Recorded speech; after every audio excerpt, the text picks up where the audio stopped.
team is playing, the way the Breslin's been, is there any other team you want to play right now with what's going on with your program? Well, I mean, let's face it, we haven't beaten Duke here. We understand that, and it's the problem is with these games, if you make everything the game of the year, it's an important game for us. I mean, and it's an important game for the program, and it's an important game for the players. But I'm just happy we're in the position to do this. You got two undefeated teams coming in. It's kind of the way it should be. It's been two programs that have been pretty steady the last 20-some years. That's the way it should be. But Duke's Duke. I mean, they got good players. They got a beast inside, and he's about as all-around a good a player. And that's Boozer. He can pass it. He can shoot it. He can post up. He can defend it. I mean, he is maybe one of the most complete players they've had. How do these measuring stick games, I mean, you've had a few of them already this year to kind of see where you measure up. Like, how when you get to a game like this, how much do those ones help for this? Well, I think they help, but I'm going to stick to what I've been saying to everybody, and I think you saw it last night a little bit.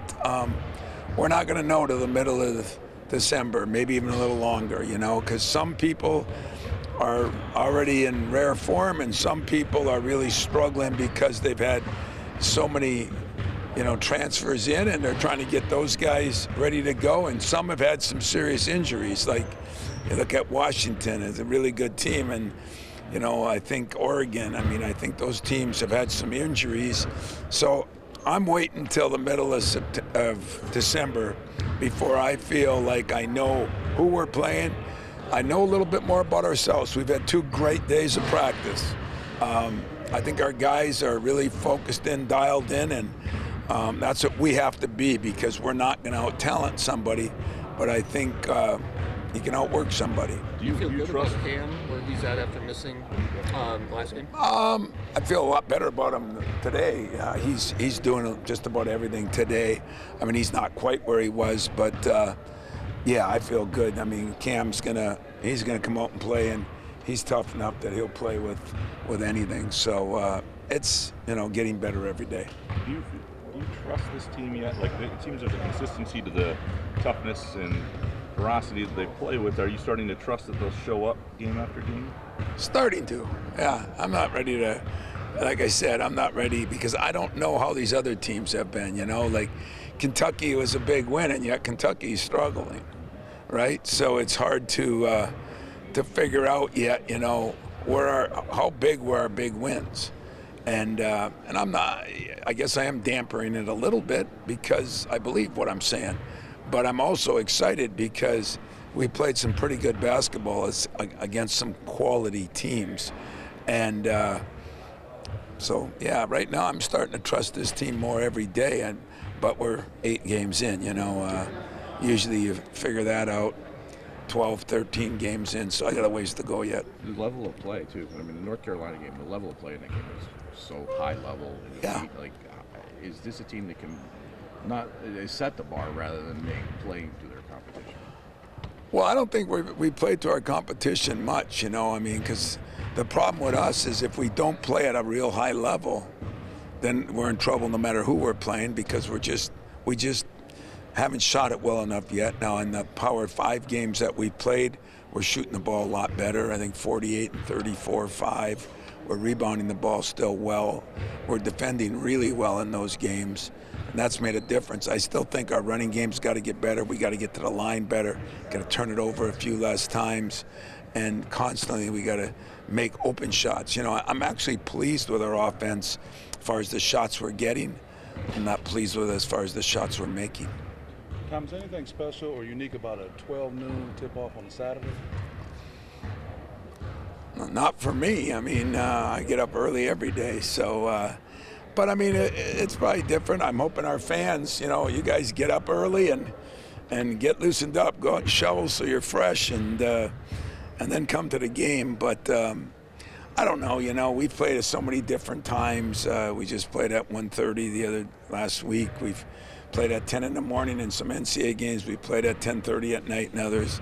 It's kind of what you got to do, and it's the same for both parties. So it's exciting because I like a Saturday game, big game. I think crowd will be great, and I'm looking forward to that. When you look at what the job that John has done since taking over from Krzyzewski, like as someone who is looking to the future, Yeah. like how do you kind of assess that? Because I mean, that, obviously legacy matters, and Yeah. continuing that legacy matters.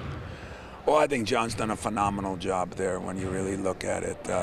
They say it's hard to replace a legend. How about an icon? You know, I mean, Mike Krzyzewski's an icon. I mean, he's the best of the best. I don't think anybody doesn't argue that since John Wooden days, and I think even better, to be honest with you, because of the way the competition is and everything. I think Mike was unbelievable, and John has learned well, been mentored well, and he's put his own stamp on it too. And I recruited John. I think John is a very good coach, evident, a good recruiter, evident, but he's a good guy too. So, you know, his future is very bright as long as he sticks to what he learned and sticks to what he's doing, and don't let anybody change that. Got a challenge. Go ahead. Seems like a good amount of time the last couple of years we've talked about like not getting off to good starts. We really haven't talked a lot about that this year. Are you happy with the way this team has been starting games for the most part, even if they're not great starts? There haven't been a lot of bad ones, I guess. Is that fair? Yeah, I think one of the reasons there hasn't been a lot of bad ones is that our defense has been good enough where, you know, like the other day it was, 10-9 with 10 minutes left or something. That's a bad start, but it just didn't end up a bad start because of our defense. But I think you're right, you know. I mean, we haven't had any. We've come to play, and Early in the season. yeah, early in the season, and I credit, you know, Jeremy and Cohen and Coop and Jackson for that.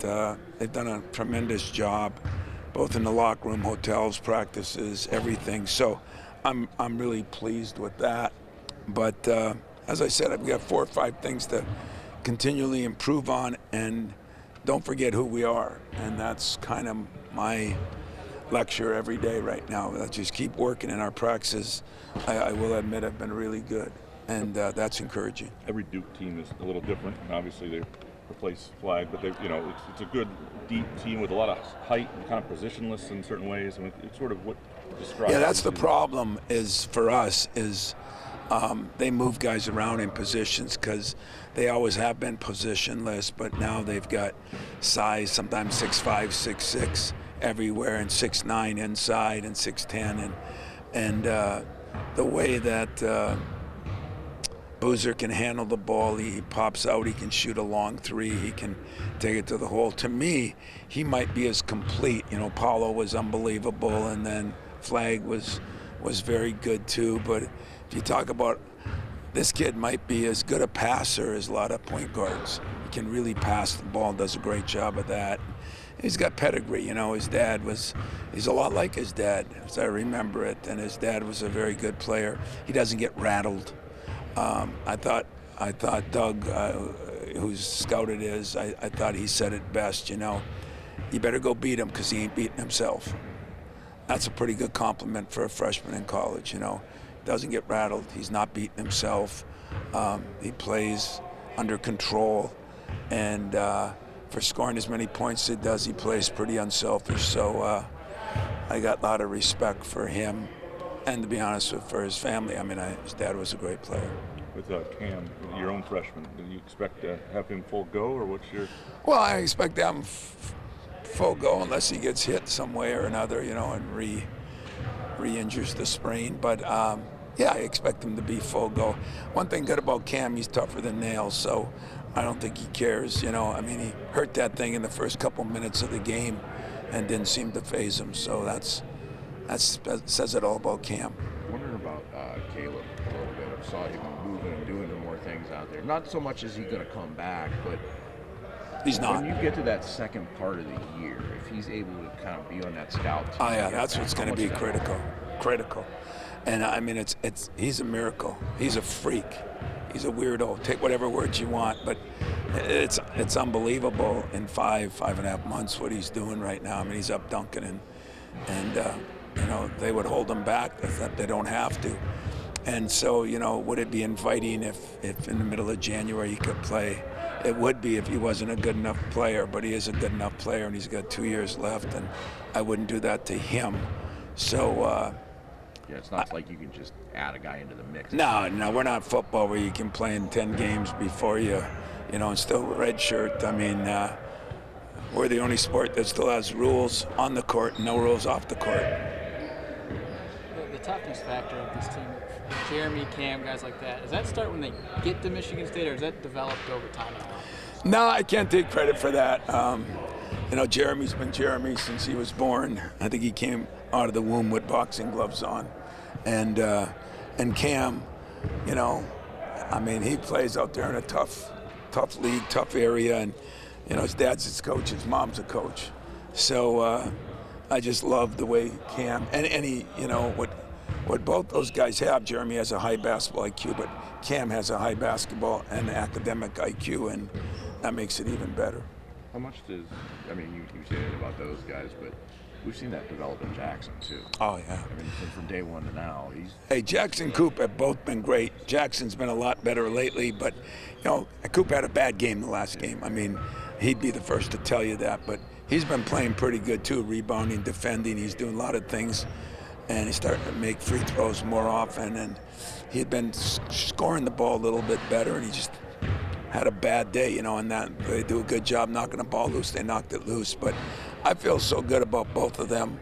I mean, they've really, they're a testament of what it's like if you stay in a program and you get better every year, you know, and they have gotten better every year. So. Did you expect Jackson to have the kind of swagger that he has at times? I mean, I think he was kind of leering over that one dude at one point. It's like, oh, that's a little. Yeah, as you guys know, you evaluate him, you interview him, I should say, and Zach's got a little crazy side to him, but I love it. I mean, there is nobody that I've had lately that works as much on his game as Jackson Collier. So it's one thing he does do, and so he deserves to have a little swagger.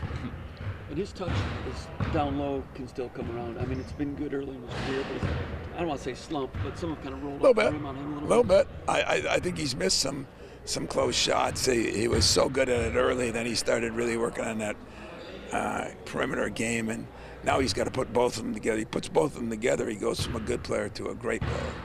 And I think he knows it. He's starting to do that.